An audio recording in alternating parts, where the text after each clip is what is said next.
Ulang ya. Kalau bicara sejarah Islam di Sukabumi, kalau Nusantara ya ratusan tahun ke belakang ya. Ini di Sukabumi. Ya kalau menurut cerita dan memang rasional juga bahwa Islam masuk ke Sukabumi itu sejak zaman jajahan Belanda. Dan umat Islam Sukabumi lah yang melawan penjajahan Belanda di Sukabumi sampai terjadi perang di Bojongkokosan. Itu kan yang melakukan penyerangan atau perlawanan ke Belanda umat Islam kebanyakan.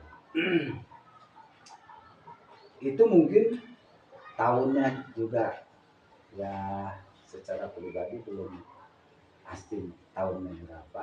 Hanya jelas ini cerita almarhum Kiai Haji Muhammad Rais bapak saya yang lahir tahun 1908. Beliau sudah keadaan dididik dengan ajaran Islam. Bahkan memiliki guru, salah satunya yang bernama Kiai Haji Ahmad Sanusi bin Nurin. Nah, beliau orang tertua dan menjadi pahlawan nasional kan dari Sukabumi. Beliau ulama. Gitu. Jadi ya semenjak penjajahan Belanda Indonesia ke Sukabumi ini, Islam sudah masuk. Jadi bukan hari ini atau bukan sekarang ajaran Islam ada di Sukabumi. Dan yang harus kita banggakan bahwa pejuang-pejuang kemerdekaan Indonesia itu adalah umat Islam, para santri. Ya, para santri yang mengalami pada saat itu. Sehingga kita harus bangga. Maka wajar kita selalu mengenang dan memperingati Hari Pahlawan dengan baik. Ya, itu sejarah Islam. Hanya yang jelas Sukabumi adalah kota santri. Itu dari sejak zaman Belanda. Kalian ada yang nyantri nggak? Kenapa nggak nyantri? Setahun. Setahun ya? Pernah setahun, alhamdulillah. Walaupun pernah. Jadi mantan santri. Saya masih tetap suka ngaji di masjid kayak Di gitu masjid, ya. Dia tetap bagus. santri. Jadi disarankan ya bagi kalian yang masih yang notabene kalian tuh subbanul yaum rijalul qadar. Anak muda hari ini adalah yang akan menjadi pemimpin di masa yang akan datang, yang akan meneruskan kami yang sudah tua. Maka pelajarilah ilmu agama dengan sebanyak-banyaknya, di samping ilmu pengetahuan umum. Karena walau bagaimana pengetahuan umum itu harus dibimbing oleh ilmu agama. Maka jangan lepas dari ngaji. Walaupun sudah SMA, jujur saja kebanyakan jangankan sudah SMA, baru masuk SMP saja sudah nggak mau ngaji. Dengan alasan inilah itulah gitu kan. Nah, mudah-mudahan kalian jadi wanita-wanita hebat. Amin. Wanita-wanita soleha yang selalu mempelajari ilmu agama. Ingat, wanita itu adalah tiangnya negara. Wanita al-mar'atu imadul bilad. Wanita itu adalah tiangnya agama. Dan bersyukurlah wanita itu selalu di atas. Ya, selalu di atas ada ibu kota. Nggak ada bapak kota. Coba cari bapak kota Sukabumi di mana? Yang ada ibu kota. Ya. Iya. Kemudian di negara kita ada ibu kota negara. Nggak ada ibu bapak kota negara. Nggak ada ya. Jadi ibu. Kenapa? Karena wanita ini sangat berperan dan sangat menentukan untuk keberlangsungan sebuah negara. Maka Rasul mengatakan al-mar'atu ibadul bilad. Wanita itu adalah tiangnya negara.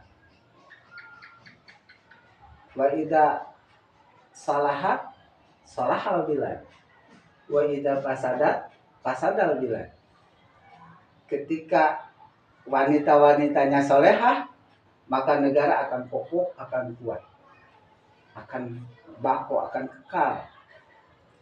Tapi sebaliknya, apabila wanita-wanitanya rusak, maka negara akan cepat rusak, hancur.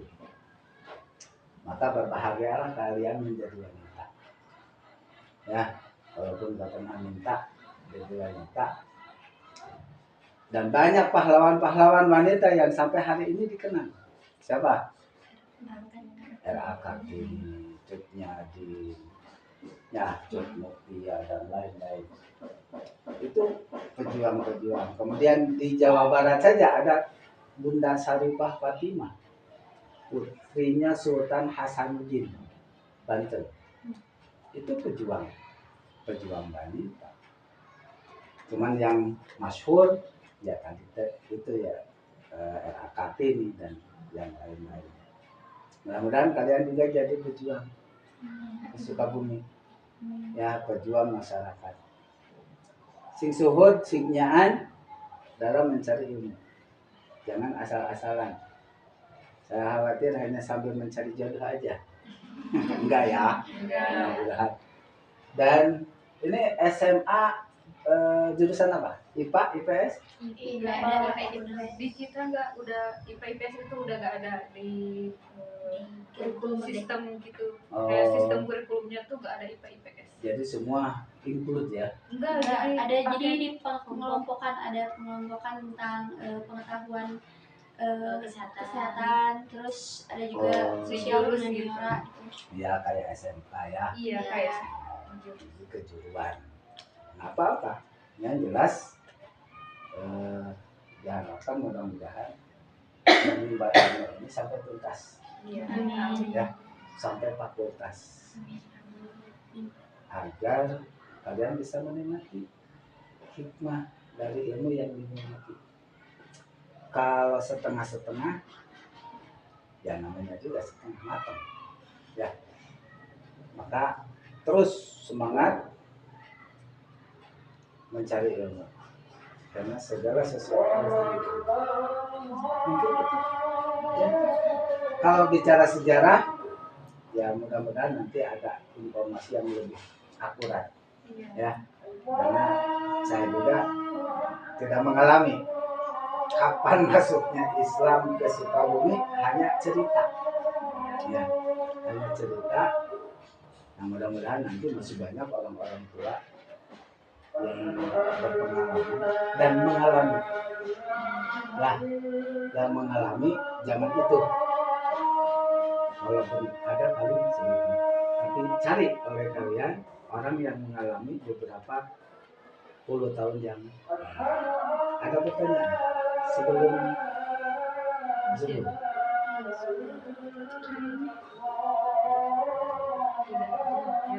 Kayaknya udah aja. mohon maafnya kalau penjelasan saya tidak sesuai dengan apa yang diharapkan dan yang ditugaskan. Ya, hanya saran atau masukan, tausiah, titip, cari ilmu sampai tuntas. Jangan setengah-setengah, karena hasilnya pun akan setengah. Ya, kalau tuntas, insya Allah akan mendapat kebahagiaan dari ilmu yang kita miliki. Kemudian dampingi dengan ilmu agama. Jangan lupa ngaji, ya. Terus selagi ada di rumah, ada kegiatan pengajian, ikuti. Lah ada itu mah jangan ini. Kurang bakal jadi ini. Itunya nuhun, terima kasih. Terima kasih kita Atas kunjungannya. Tapi itu terang anu biasa menjawab pertanyaan kita gitu. Di situ ada. Di situ ada orang di situ. Di desa Cisitu, kampung Singaparna. Mudah-mudahan beliau masih bisa menjelaskan. Kiai Haji Bukhari. Hubungi beliau. Salam dari saya dari Cijantan. Gitu ya. Ya, Insya Allah. Insya Allah. Karena beliau yang lebih mumpuni mengenai sejarah. Ya. Iya. Itu apa? Punten pas ngarepot. Enggak wagal, enggak repot. Senang malah. Apa, Neng?